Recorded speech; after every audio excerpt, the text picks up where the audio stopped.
मित्रों नमस्कार। आज हम बात करते हैं भक्तों की वे अधूरी इच्छाएं जो भगवान श्री राम ने श्री कृष्ण के रूप में आकर पूरी की।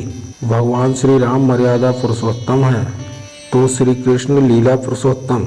जब भगवान विष्णु ने त्रेता युग में श्री राम के रूप में इस धरती पर अवतार लिया तो उन्होंने एक आदर्श मनुष्य का जीवन जिया जिससे कि समस्त मानव जाति को जीवन जीने की शिक्षा दी जा सके।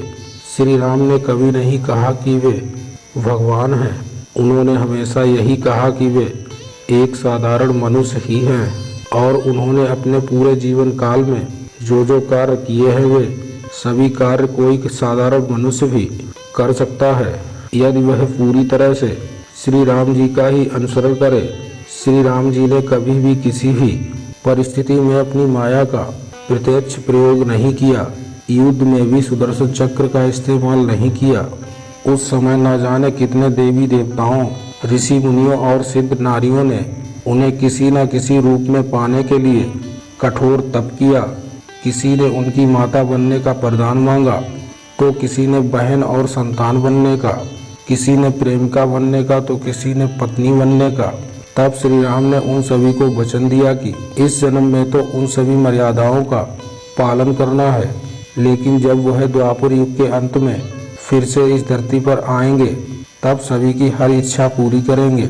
और इसीलिए उन्होंने श्री कृष्ण के रूप में 16 कलाओं में जन्म लिया। श्री कृष्ण के रूप में उन्होंने समय समय पर ये घोषणा की है कि वे साधारण मनुष्य नहीं बल्कि भगवान ही हैं और उनका अनुसरण करना किसी के लिए संभव ही नहीं। इसलिए भगवान श्री कृष्ण की लीलाओं में चाहे जितना रस आए लेकिन वे अनुकरणीय नहीं पर आदरणीय हैं, क्योंकि उनकी हर एक लीला अपने भक्तों और विश्व कल्याण से जुड़ी हुई है। उनके जीवन से जुड़ी हर घटना पूरी मानव जाति को सही मार्ग दिखाती है। जब देवी देवताओं को पता चला कि भगवान अब श्री कृष्ण के रूप में पृथ्वी पर जन्म लेने वाले हैं और वे ब्रज में पधारेंगे तो सभी मिलकर ब्रह्मा जी के पास गए और प्रार्थना की कि उन्हें गोपियां, ग्वालवाल, पशु पक्षी या पेड़ पौधे कुछ भी बनाकर ब्रज में भेज दें ताकि वे सभी किसी न किसी रूप में भगवान श्री कृष्ण के साथ रहने का सौभाग्य प्राप्त कर सकें। लेकिन ब्रह्मा जी ने यह कहकर मना कर दिया कि सभी स्थान भर चुके हैं।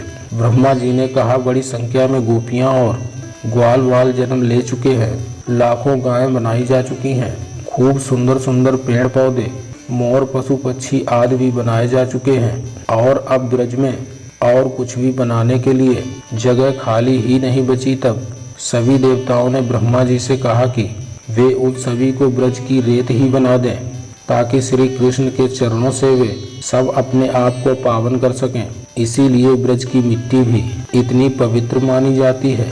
भगवान श्री कृष्ण वसुदेव और देवकी के घर जन्म लेते हैं और यशोदा और नंद बाबा के घर लाड़ प्यार के साथ बड़े होते हैं। जन्म लेते ही दुष्टों और राक्षसों से उनके युद्ध शुरू हो जाते हैं। जन्म लेते ही भक्तों की बेड़ियों को काटने, कैद के बंद दरवाजे खोलने और एक के बाद एक सभी बुराइयों का अंत करना शुरू कर देते हैं और किसी न किसी बहाने कहीं देवताओं को श्राप से मुक्ति भी दिलाते हैं।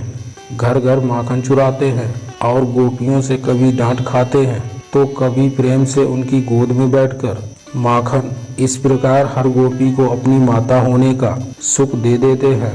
ग्वाल वालों के साथ खेल खेल में गेंद ढूंढने के बहाने यमुना को कालिया नाग के विष से और कालिया नाग को उसके अहंकार से मुक्त कराते हैं। गायों की सेवा कर मनुष्य को सभी मनोकामनाओं की पूर्ति करने का सुलभ मार्ग दिखाते हैं। गोवर्धन पूजा शुरू करवा के एक राजा इंद्र का अहंकार दूर करते हैं। साथ ही विश्व को वृक्ष, नदी, पर्वत यानी प्रकृति की रक्षा का महत्व बताते हैं। श्री राधा के चरण दबाकर अपने भक्तों के प्रेम को पूरा मान सम्मान देते हैं और भगवान के लिए भक्तों के निस्वार्थ प्रेम का महत्व बताते हैं। महारास लीला में अलग अलग रूपों में प्रकट होकर हर एक गोपी को इस बात का एहसास कराते हैं कि मैं तुम्हारा ही हूँ। ये सभी गोपियाँ अपने पूर्व जन्म में सिद्ध ऋषि मुनि ही थीं जिन्होंने जीवन भर कठोर तपस्या कर भगवान श्री कृष्ण को प्राप्त करने का वरदान मांगा था।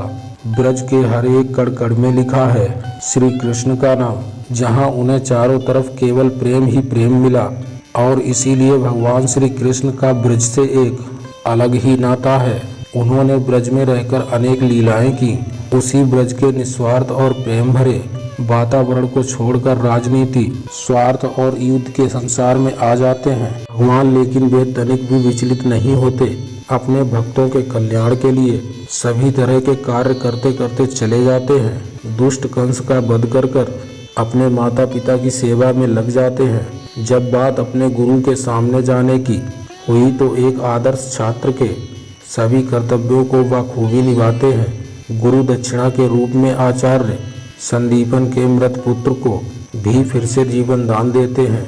नरकासुर का वध कर 16,100 स्त्रियों को उनके बंधक से मुक्त कराते हैं। साथ ही समाज में उन सभी स्त्रियों को फिर से सम्मान दिलाने और उन सभी की प्रार्थना पर अपने अलग अलग रूपों में प्रकट होकर उन सभी से विवाह भी रचते हैं। ग्रस्त जीवन के सभी कर्तव्यों का पालन करते हैं, लेकिन किसी में भी आसक्ति नहीं रखते। इसीलिए योगी राज भी कहे जाते हैं। एक बार जब नारद मुनि भगवान के दर्शन के लिए धरती पर आए तो वह जहाँ भी जाते उन्हें श्री कृष्ण के ही दर्शन होते। वह ब्रज जाते तो वहाँ भी श्री कृष्ण और द्वारका जाते तो वहाँ भी श्री कृष्ण। आखिर वे भी भगवान की लीला को समझ नहीं पाते। अर्जुन को गीता का ज्ञान देकर माया मोह को त्याग कर धर्म युद्ध करने के लिए प्रेरित करते हैं और विश्व को जीवन का सबसे बड़ा रहस्य और सत्य बताते हैं। योगी राज के रूप में गीता के रूप में धर्म की वास्तविक व्याख्या की और पांडवों के माध्यम से धर्म की पुनर्स्थापना की, यानी अपने भक्तों के कल्याण के लिए अनगिनत के रूपों में रहते हैं और कुछ भी करने को तैयार हैं भगवान श्री कृष्ण।